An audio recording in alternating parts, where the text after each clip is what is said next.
There are some important general settings changes that you'll want to make. So just follow along in this video and make whatever changes that you require. First of all, we're going to go to the WordPress general settings,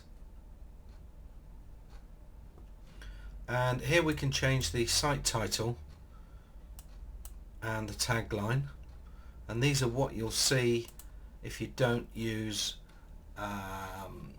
an image logo. We also may need to change the email address that gets the admin notifications from the site. We may need to change the time zone, and of course the date and time formats, as well as the site language. So just make the changes you need and then click Save Changes. We're now going to go on to another change that we'll certainly need to make once we have our site ready, and that's under Settings, Reading, and the search engine visibility is currently set to discourage search engines from indexing this site, and that's because we're working on the site and we don't want Google and the other search engines to crawl through the site indexing our pages before we've finished customizing and setting it up. But when you are ready, come back here to Settings, Reading, and remove the tick and click Save Changes. Now it's important that you do that so that search engines know that they can index your pages. The next settings change we're going to do is staying in Settings under Customer Reviews, and if we scroll down we need to change the business name, the site URL, which is wherever your site is installed, the business email, the full address of the business, and the business phone number. When you've done that, again just click Save Changes. Now one of the most important changes that you need to make as soon as you log into the site is your user password. So let's go over to Users, Your Profile, and we're currently set up as the admin user. Now here you can add your first and last name, a nickname, change the display name as you want people to see it, your email, website details and contact details. You can add a bio, change your profile picture, and you can generate a new password.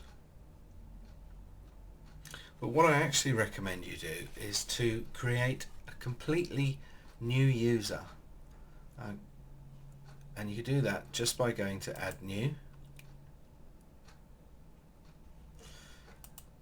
and here you'll need to add a username, your email address. You can fill in the other details, click Show Password, and make sure you copy this down so you know what it is, and then change the role to Administrator. When you've done that and made a note of the username and password, click Add New User. Now the reason we're doing this is that we're going to choose a username which is not admin. A lot of hackers will just guess the name admin and they're halfway there. Then if you have a user called admin, they're halfway there, but they just need to crack the password.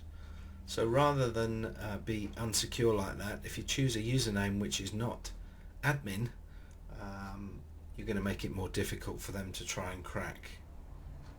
So we're setting up a new user and making the role of that user administrator. When we've done that, we're going to log out of our account, or log out of the site as admin, and we're going to log in as the new user.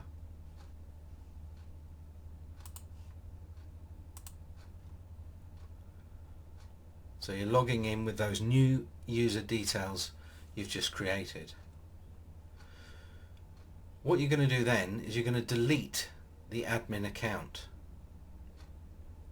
Now, when you press delete, you are going to be faced with something like this, which is saying that you've specified the user admin for deletion and what should be done with the content that that user created. Do not just delete the content. Do not do that, because the admin user has created a lot of content on the site. If you delete, you're going to lose all that content, and that will include pages, posts, and all sorts of things that are part of the site setup. So do not delete all the content. What I want you to do is attribute all content to your new username, whatever username you're logged in as, the new admin user. So make sure you attribute it to the new admin user. Now, I haven't got one in this case, but you select it from the list and then you click confirm deletion. So you've now got rid of the old admin user and you have a new admin username to log in. And that's all we're going to cover on the users there. We're now going to move on to the last setting we're going to address in this video, and that setting is under My WordPress Directory, Global Settings, and we're going to stay on the General tab. We're going to come down to the very bottom, and you might want to look at changing the date format. So it's currently in US date format. We can change that to UK, European, or there's a few other different settings here. So you simply select the date format that you want for your directory and then click Update Options. That's all we're going to do on this page, unless you want to add reCAPTCHA to your site, in which case you add your site key and your private key into the fields here and select the language, and again update the options. Now that's it for this brief video on changing the general settings.